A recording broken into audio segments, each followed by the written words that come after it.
In the heart of Manhattan, where the skyline glittered with the promise of power and the streets hummed with the pulse of wealth, one name held significance: Henry Caldwell. A billionaire businessman who had built a tech empire from the ground up, Henry was a figure of immense success, admired for his achievements, but coldly distant in his personal life. To the world, Henry's life seemed perfect. He had everything: wealth, power, influence. But in the quiet corners of his existence, a deep emptiness gnawed at him. At the center of this emptiness was his son, Michael. Born with cerebral palsy, Michael's life was a world of limitations. His body, stiff and uncooperative, kept him confined to a wheelchair, and despite Henry's wealth, no amount of money could change that. Over the years, Henry had thrown every resource at his son's condition: top-tier doctors, experimental treatments, private therapists. Yet, despite his best efforts, Michael's life had not improved in the ways Henry had hoped. No matter how many therapists they saw, no matter how many surgeries, Michael's body remained unchanged. And what hurt Henry the most was the emotional distance that had begun to form between them. The bond that should have connected father and son seemed strained, suffocated by the weight of disappointment and frustration.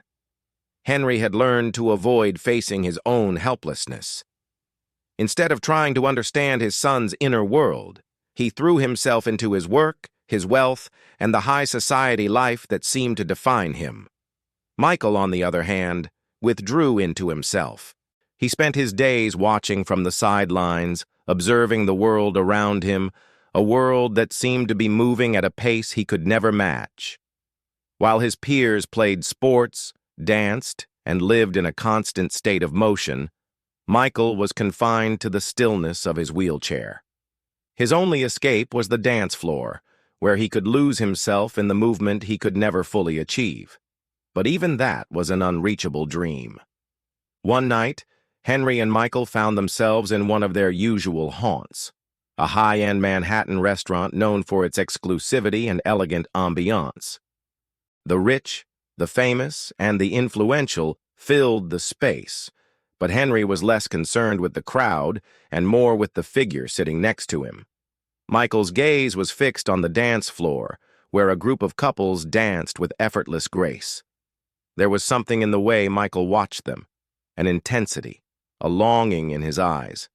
His hands, resting on the armrests of his wheelchair, clenched slightly as he followed the rhythm of the music. Henry noticed but said nothing. What could he say? Michael's condition had made it impossible for him to dance like the others. He had long stopped trying to teach Michael how to move his body in the way that seemed so natural to others. "Dad," Michael said quietly, breaking the silence between them. His voice was soft but clear. "I want to dance." Henry's heart sank as he heard the words. It was the same longing, the same desire Michael had expressed so many times before, but Henry couldn't imagine how it was possible.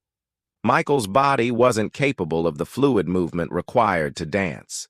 And though he wanted to make his son's wishes come true, Henry knew that in their world there were limits that money couldn't erase, no matter how much he wished otherwise. Before he could respond, however, a voice interrupted him. It came from a waitress who had been serving their table. Her name was Jada, and though she had noticed the family from the moment they sat down, she had never seen them as anything other than people. She had worked in this restaurant for years, and she had seen the wealth, the power, the indifference that came with it. But she had also seen the pain in Michael's eyes, the silent yearning that Henry seemed unable to recognize. She approached their table and stopped beside Michael, her warm smile never faltering. "I think you can dance," she said gently. Michael looked up at her, his eyes wide with curiosity. Henry was taken aback, his gaze flicking to Jada as if she had just spoken in a language he didn't understand. "Excuse me?" Henry said, his tone clipped, almost dismissive. What could a waitress possibly know about the world his son lived in? But Jada didn't back away. She didn't flinch under Henry's gaze. Instead, she knelt beside Michael and extended her hand to him. "I'll help you," she said, her voice full of kindness, without a trace of hesitation. "We can dance together?" Michael looked at her hand, uncertain. There was something about Jada that was different from the others in the room. Her presence was calm and unpretentious, a stark contrast to the air of superiority that hung in the restaurant like a veil. She didn't look at him with pity. She looked at him with possibility.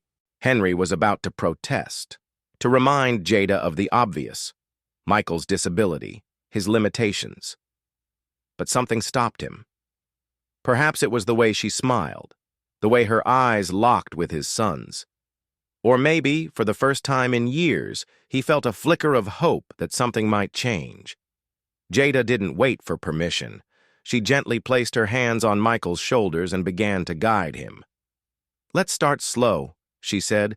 "Just move your arms with the music." Michael hesitated, unsure of himself. He had never been allowed to try things like this.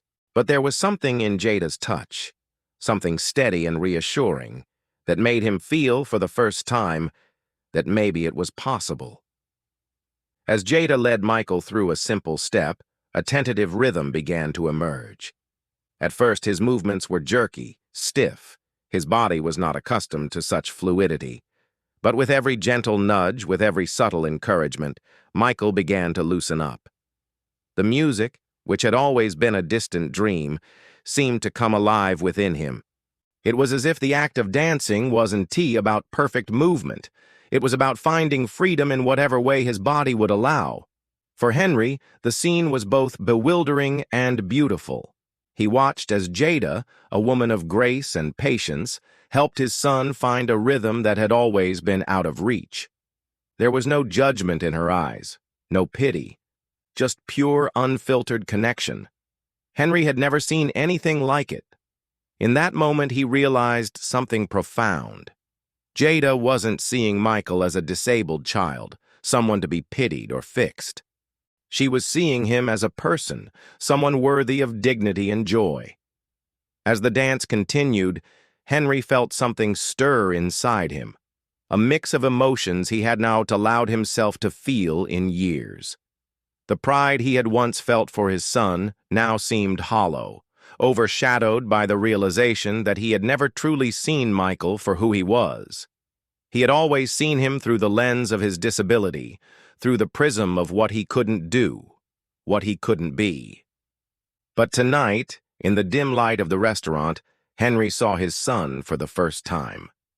Not as someone broken, not as someone to be fixed, but as someone capable of joy, capable of movement, capable of life in ways that money could never buy. When the song ended, Michael's face was radiant, his eyes sparkling with a joy that Henry hadn't seen in years. He had danced, he had led, and for the first time, Henry didn't see him as someone to be protected, someone to be kept in the background. He saw him as someone to be proud of. Jada stepped back, allowing Michael a moment to breathe. She smiled warmly, her presence soothing and unassuming. "You did great," she said, her voice full of genuine warmth. Henry, moved by the experience, found himself at a loss for words. He had never been one for emotional displays, but tonight, something inside him broke. The walls he had built around his heart, walls of wealth, of pride, of control, began to crumble. He turned to Jada, his voice softer than usual. "Thank you," he said, the words more sincere than he could ever recall. I didn't realize." Jada smiled again, a simple, knowing smile. "We all have something to give," she said. "Sometimes it just takes the right person to see it." As Henry and Michael left the restaurant that night, the world seemed different. The cold, distant world that Henry had spent his life navigating now felt like a place where connection was possible, where empathy could flourish, where people could see each other, not through the lens of race, class, or ability, but as human beings deserving of respect and love. For Henry, this night would forever be a turning point. It wasn't the wealth that had defined him all these years. It was the relationships, the human connections that truly mattered.